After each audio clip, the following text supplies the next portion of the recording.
Your government MPs, people like Tony Abbott, are saying that as a consequence of the bill that passed the House yesterday, it's now get on a boat, get to Nauru, get sick and get to Australia.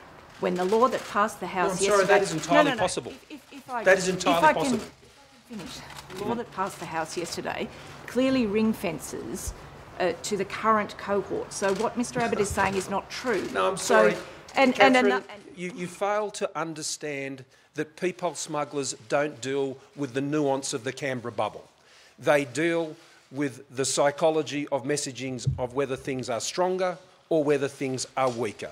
It might be all fine and nice to talk about these nuances here in this courtyard, but when you're in a village in Indonesia and someone's selling you a product, there's no protections or truth in advertising laws for people smugglers. They just sell the message. And what Tony Abbott has said is exactly what the people smugglers will be saying. Prime Minister, yes, Prime Minister, it's not a nuance, it's a fact.